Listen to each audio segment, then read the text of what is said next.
Уважаемый Вячеслав Викторович, дорогие друзья, мне доставляет особую честь накануне празднования Дня Победы находиться в городе воинской славы Ржеве.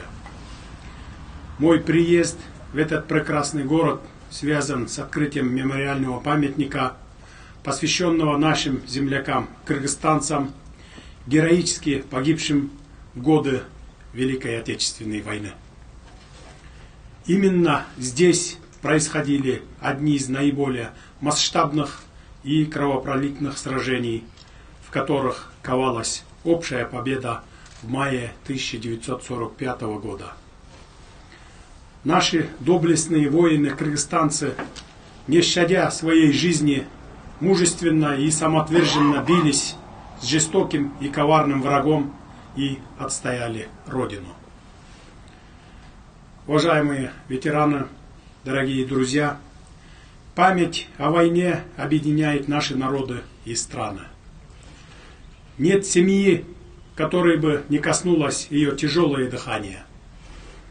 Каждый год, в цветущий весенний день 9 мая, мы скорбим о тех, кто погиб в боях или пропал без вести. Мы с благодарностью вспоминаем всех тех, кто трудился, не покладая рук, в тылу, кто лечил раненых, кто отдавал самое последнее для достижения общей победы. В Кыргызстане всегда был, есть и будет 9 мая, потому что память, она одна на всех, и она священна. Она не должна иметь границ или национальностей и зависеть от каких-либо факторов. Наш народ с незапамятных времен бережно чтит свою историю, свято хранит память своих предков, почитает своих героев. Именно поэтому я сейчас здесь нахожусь. Я склоняю голову перед всеми тружениками тыла, ветеранами, отстоявшими свободу и независимость. Мы всегда будем чтить бессмертный подвиг наших прадедов и дедов. Никогда не забудем эту трагедию. Хочу напомнить, что 27 миллионов погибших были принесены на алтарь нашей общей победы. Здесь я также хочу отметить ежегодное проведение в нашей стране марша «Бессмертный полк».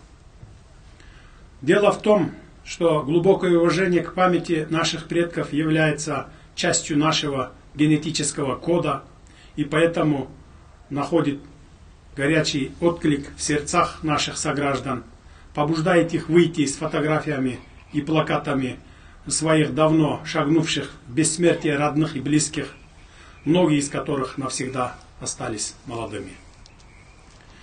9 мая, послезавтра, в Кыргызстане пройдет масштабное шествие бессмертного полка, которое затронет самые дальние уголки нашей Родины. Ушедшие живы, пока мы помним о них, пока мы храним бережно в сердцах их поступки, а их подвиги являются для нынешних живущих примером беззаветного служения Отечеству. Дорогие друзья, я хочу отметить вклад наших соотечественников в дело общей победы и привести некоторые цифры и факты. На войну было призвано около 400 тысяч кыргызстанцев или каждый четвертый взрослый житель. С полей сражений не вернулись более 130 тысяч человек. Многие тысячи получили ранения и увечья. Воины-кыргызстанцы участвовали в сражениях на всех фронтах Великой Отечественной войны, особенно покрыли себя неувядаемой славой в обороне Москвы осенью и зимой 1941 года в самый трудный период войны. За проявленное мужество и отвагу свыше 150 тысяч кыргызстанцев были награждены боевыми наградами. Из них 74 стали героем Советского Союза, 21 воин награжден орденом славы 3 степеней. В годы войны для Красной Армии Фрунзенское военно-пехотное училище готовило офицерские кадры, а Фрунзенская школа пилотов выпустила более 1500 летчиков. Кыргызстанцы не только мужественно сражались на фронтах, но и внесли свой значительный вклад в тылу. Десятки крупных заводов были эвакуированы в Кыргызстан. На этих заводах и фабриках ковалась общая победа. У станков, у штурвалов машин, тракторов трудились женщины, дети, пожилые вместо тех, кто ушел на фронт. Свыше 30 тысяч кыргызстанцев были направлены на предприятия военной промышленности за пределы республики. Кыргызстан снабжал фронт всем необходимым: боеприпасами, продовольствием и вещевым имуществом. Многие тысячи советских граждан самых разных национальностей и из самых разных регионов большой страны обрели среди небесных гор Алато свою новую родину. Уважаемые ветераны, дорогие друзья, в высшей степени символично, что для установки монумента, олицетворяющего наши горы, выбрана именно Ржевская земля. Общеизвестно, что во время Великой Отечественной войны одним из наиболее ожесточенных направлений был район Ржевско-Вяземского выступа. Битва на нем стала самой продолжительной и кровопролитной в войне. Несмотря на огромные потери, которые составили по разным данным около 1 200 000 человек убитыми, пропавшими без вести и ранеными, советские войска смогли удержать позиции и не допустить прорыва противника на Москву, а Ржев по праву стал символом героизма и стойкости. Во время этих сражений было проявлено мужество и героизм многих воинов, среди которых были и бойцы, призванные из Кыргызской ССР. Согласно разным источникам, под Ржевом погибло до 60 000 кыргызстанцев. Останки некоторых из них были найдены поисковыми группами и захоронены в братских могилах. К сегодняшнему дню установлены личности уже более 4000 уроженцев Кыргызстана, погибших в этих боях. Я выражаю глубокую признательность поисковикам, которые возвращают имена погибших и дарят надежду и утешение их потомкам, родным и близким. Все мы понимаем, что это далеко не полные цифры, и в этом вопросе признательны всем сторонам за проводимую кропотливую работу по установлению судеб погибших и пропавших без вести бойцов.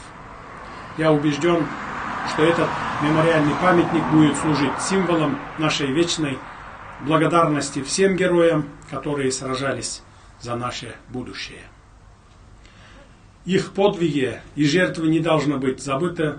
Они останутся в памяти народов Кыргызстана и России как героический вклад в общую победу.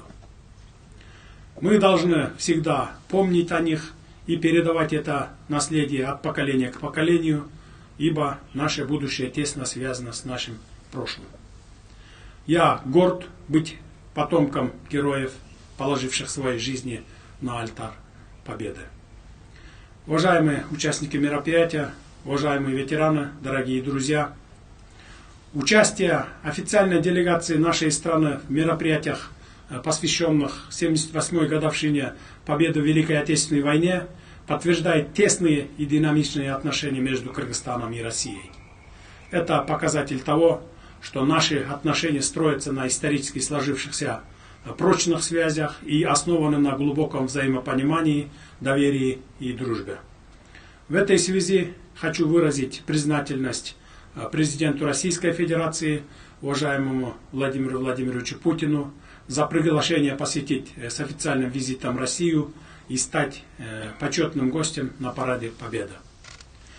Я хочу также выразить свою признательность и благодарность губернатору Тверской области Игорю Михайловичу Рудене и главе города Ржев Роману Сергеевичу Крылову за всемирную поддержку и содействие в установлении мемориального памятника и всем тем, кто внес свой вклад в работу по ее созданию. Пользуясь этой возможностью, искренне поздравляю всех здесь присутствующих с великим и священным праздником Победы. Свое выступление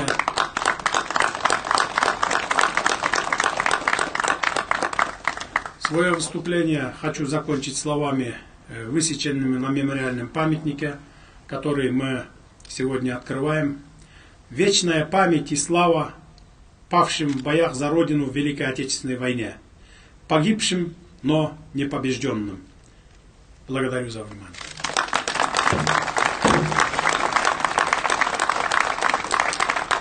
Уважаемый господин президент Кыргызской Республики, уважаемые члены делегации, во-первых, хочу выразить слова благодарности от депутатов Государственной Думы, которые здесь присутствуют, за то, что вы в преддверии для нас всех Святого Дня, Дня Победы, приехали на Ржевскую землю. Эта земля пропитана кровью народов Советского Союза, Кыргызстана, России, Украины, Белоруссии, Казахстана, других народов нашей большой страны, за которую полегли более 1 300 000 граждан Советского Союза с 1941 по 1943 год. И когда мы говорим об истории, совершенно очевидно, что нам надо дорожить и сохранять наше историческое наследие. Только та страна имеет будущее, которая уважает историю и чтит традиции. Только тот народ, который помнит своих героев, имеет будущее.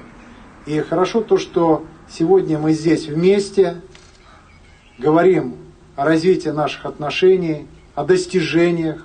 Они впечатляющие, но фундаментом этих отношений является уважение к нашим, которые плечом к плечу вот здесь, на Ржевской земле, защитили нашу страну, нашу общую страну.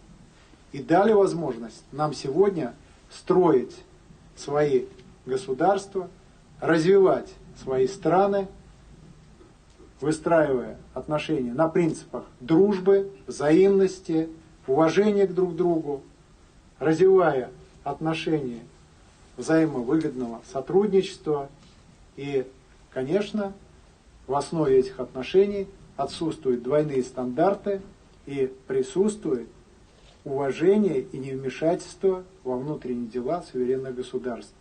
Спасибо вам то, что вы несете эту память, и это нас скрепляет, это позволяет нам лучше понимать друг друга.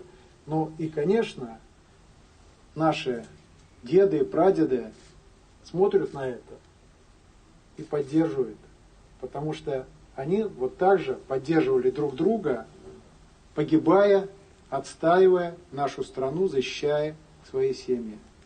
Еще раз хочется присоединиться к поздравлениям с наступающим праздником, а также высказать слова благодарности тем, кто сегодня сюда пришел для того, чтобы почтить память наших народов. Они были вместе, значит, и мы должны быть вместе. И должны уважать друг друга, строя независимое государство, развивая и делая все для того, чтобы мы жили в мире, в сотрудничестве, и при этом никогда не забывали, что жизнью мы обязаны тем, кого с нами сегодня нет. Пока мы их помним, они живы, они с нами.